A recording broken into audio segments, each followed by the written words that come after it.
Maayong gabi kanatong tanan mga kaigsuonan no ug mga kahigalaan diha sa Ginoo. Now, aduna kinay pagatukiunon niini nga kagabion, no. Mahitungod kini sa atong pagtuo. Okay, kini atong pagtuo mga igsoon, mga higala, pinakaimportante kini kayo alang kanatong tanan. So ang atong kuhaon karon nga pagtulon-an atong gikuha sa Santiago 2:19. So, ang mao nga sulat ni Santiago mga kaigsuonan, naghisgot kini sa matuod or tinuod nga pagtuo. No, kay ingon didto, true belief is more than knowing than God exists. No? It includes trusting and obeying and surrendering our lives to Him. No? Okay, so sinindot kayo ang mga kuan. Buti pasabot nga ang tinuod nga pagtuo dili lang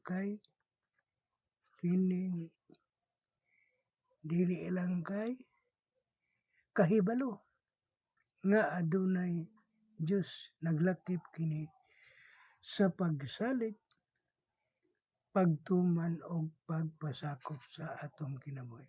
Ngadto kaniya. So sa James 2:17, faith, if it hath not works, is dead. Being alone, no? Kung pagtuo lang, ngunit nga walay buhat, kini siya patay. Patay siya pagtuo nga walay buhat. You believe that there is one God, no? Dunay atong pagtuo nga dunay usa lang ka Dios. Believing that there is one God is the foundation of faith. God is the only true living God who deserve our worship. No? So mo kana nga mga kaigsuonan ko nga ang pagtuo matud pa no kun ato ang sabdon nga adunay usa lamang ka Dios, mao ang pundasyon sa pagtuo. Siya lamang ang tinuod ug buhi nga Dios nga angay natong simbahon. Okay. Knowing nga adunay usa ka Dios is important, pero ang mere knowledge dili paigo. Kinahanglan atong belief mahimong personal relationship o obedience ngadto sa Ginoo. Yun na lang mga kaigsuonan kasimple. Sa Deuteronomy 6:4 atong mabasa didto nga nagaingon ang libro sa Deuteronomy 6:4 ngadto sa nasod sa Israel. Nagaingon didto, Hear, O Israel, the Lord our God is one Lord. No, tunay usa lamang ka pagtuo. Matud pa sa mao nga libro sa Deuteronomy nga iyahang gipahinungod ang mao nga pulo ngadto sa nasod sa Israel. Okay. So it is good and right to believe in one God. God commends those who acknowledge this existing. No, tinuod na nindot kayo ang mao nga pagtuo na to nga adunay usa lamang ka Dios. Dili para sa uban nga daghan ang Dios, no? So atong pagtuo usa lamang ka Dios.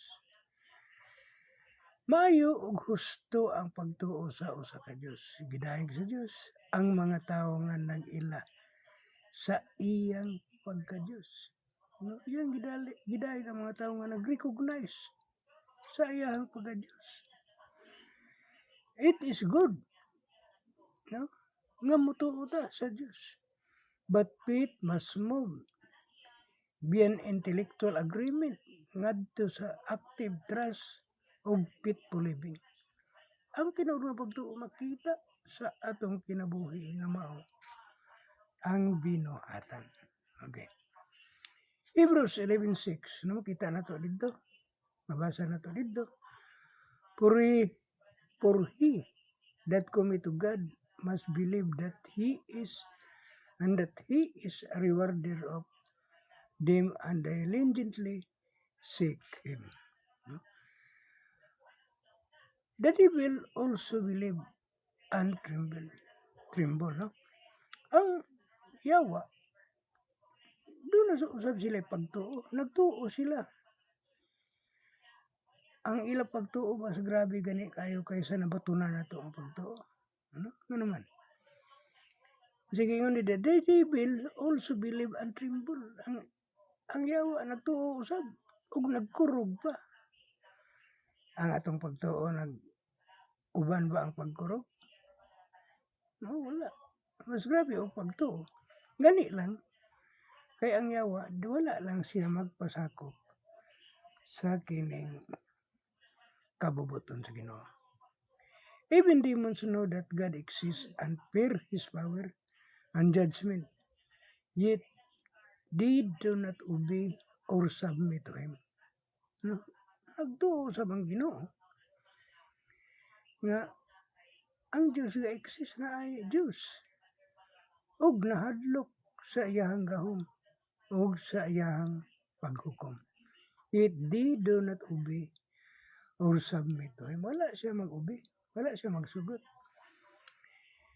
Bauti pasabot, bisan ang mga yawa nagtuo nga dunay Diyos ug nangurog sa iyang gahom o paghukom apan wala sila motuman o magpasakop kaniya. No?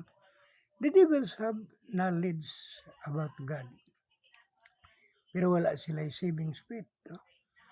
Mausab kini ang warning sa tao nga mahimong mutuo. Matuo lang pinaagi sa una-una apan dili pinaagi sa kasing-kasing og kinabuhi. No? True belief kinahanglan adunay repentance, obedience, and love for God. Munang mabasa na to sa Mateo 7:21 nga si Jesus Christ nag-ingon. Si Jesus Christ yun ang nanmulong niini. Not everyone that said unto me, Lord, Lord, shall enter into the kingdom of heaven, but he that doeth the will of my Father which is in heaven.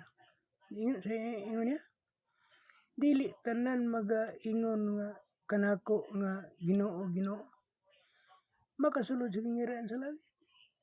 Kung dili, kadto lamang naghimo sa kabubuton sa akong amahan, which is in heaven, nga tuwa sa langit. No? Wala makasulod. So, mamagani na nga, true belief is not merely admitting that God exists.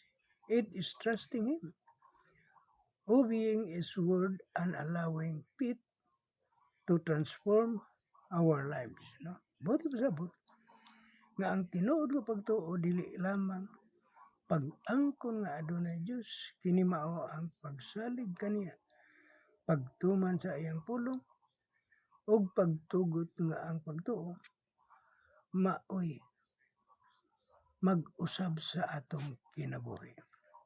Dili moingon lang ta, I believe in God. Pangutan lang imong kaugalingon, does my belief produce obedience? Kung tanong na ito ang kaugalingon nga, ang atong pagtuo, nagabunga ba o kining pagsugot? Obedience, love, and change life. No? Nagabunga ba kining pagsugot? Gugma o kausaban sa kinabuhi.